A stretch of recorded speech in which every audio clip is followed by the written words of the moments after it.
Payaso. We got Mr. Payaso. What's up, man? What's up, though? What's up, man? Man, how you doing, man? How you feeling? Right here chilling, man. You know. Hell yeah. I'm in my city, man. Moving around like a couple years ago. I was in a fucking bathroom, man. Living in a fucking bathroom, locked up, man. How long have you been in prison? Like in and out? Yeah, man. Like altogether, I added it up before I left this last time. It was 15 years. Damn. Altogether, man. Yeah, man. The official album coming out is me and Misdemeanor got. I want to say the name is Flashes to Ashes, but sometimes those album names change, those titles change. So, yeah. But it is the album coming out. We're gonna have about it at the very least about 13 songs. You got any features or any special guests or nothing like that, or on the Misdemeanor album we got out, we're gonna have we got Young Dopey. Okay. Do you record songs when you're in the mood or just kind of randomly?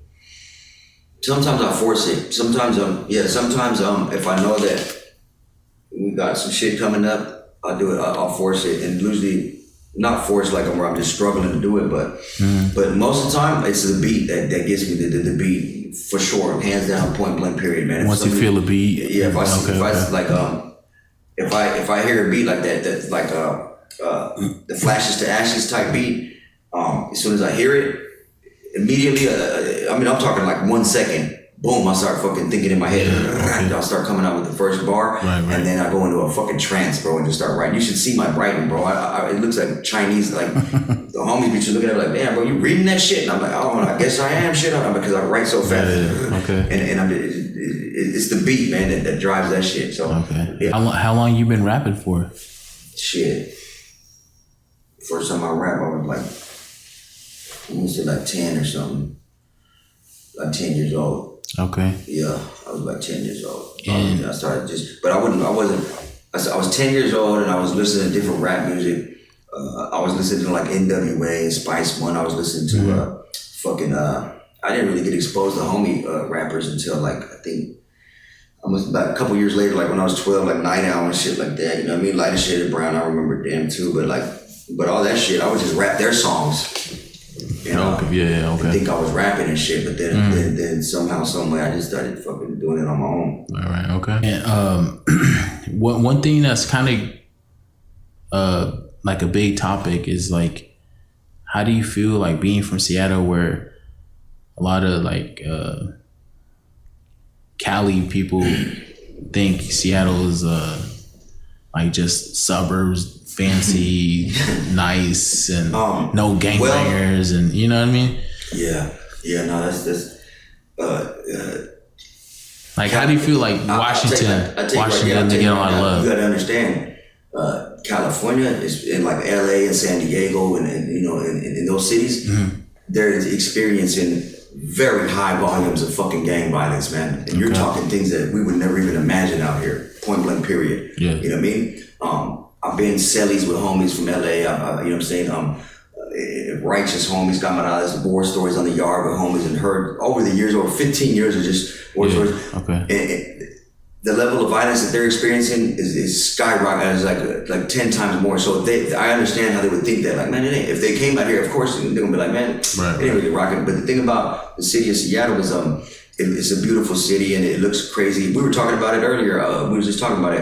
You can bend down a nice corner and be like, damn, these houses are nice, but there might be, you take another turn right there, you know, on fucking Cloverdale, or you might be on Juneau or a street on 23rd and Union or something, and it looks all nice. You take a turn in the wrong cut, and next thing you know, it's just fucking looks crazy. Now you just stepped into South Central or something. You know what I mean? That's just, Seattle's more fluid. The gangs that there ain't really, especially for Hispanic homies and shit, there's not really traditional monorails where we've been out there for 50, 60 years and shit. You know what I mean? And in LA there is. So it's a big difference. So if I was from LA and I was experiencing that, I would probably say the same thing. Like, man, this shit ain't, you know what I mean, like that buddy shit. I mean, but you've been into like introduced to gangs for a long time, right? There's definitely that's just in every city in America, and it was here, and it's been here, and it's here, and yeah, you know, I mean, yeah, for sure. When you're not doing music, like what does Mr. Payaso do for fun? Like, hobbies? You have a street gang banging, man. Catching suckers, man. Nah, man. Nah, fucking I'm playing, man. Really, man, for real, I'm on this high risk shit, bullshit, man. I wouldn't call it bullshit, man, but yeah, man, I'm on a strict probation, parole type shit. Just, when you first get out, they be on you, you know. So, you know, just work a job and be chilling, man. That's it, man. That's all I do, man. I ain't on nothing, man. Yeah. I don't want no smoke. Do you have any advice for some youngins or some gangsters out there? If you're young and Hispanic, come on down to my fucking body on it, man. I'll talk to you. It's like, nah, I'm playing. Nah, yeah, I do, man. And I tell homies all the time,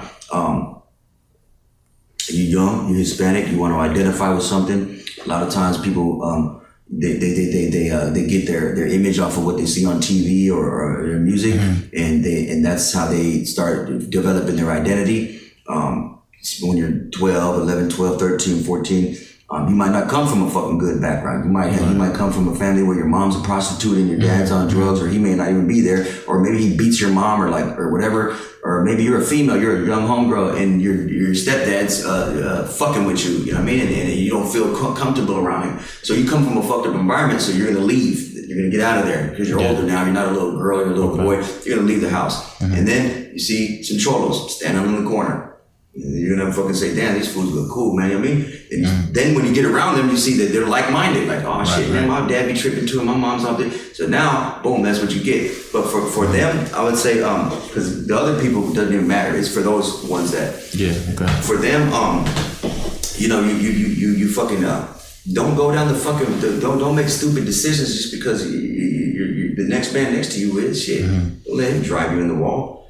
Because I tell you right now, and for real, if you're even thinking about, minutely, closely thinking about getting in some shit, on some gang shit, man, you better be prepared to go to prison and be losing homies and heartache, and it's a fucked up life. And it's a fucked up life, man. If you could go back, would you not gangbang? Would you do anything different? Nah, I wouldn't.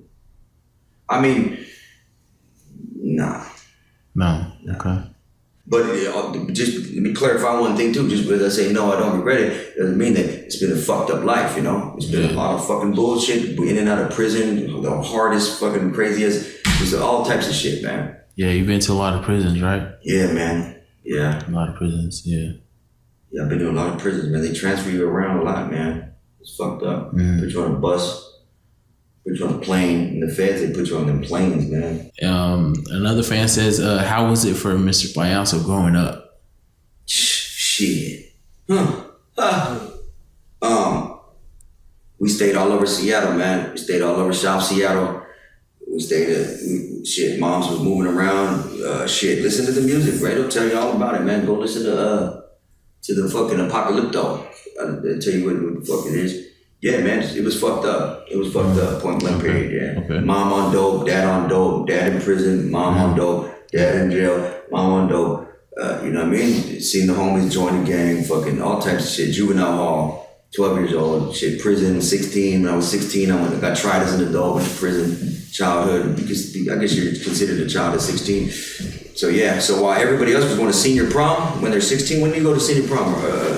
16 or something like that, 16, some shit like 18, some shit like that. Around there. Yeah, 16, 17, 18, somewhere around there. But while everyone was doing that shit, I was in the fucking yard walking laps with fucking killers and shit. Yeah,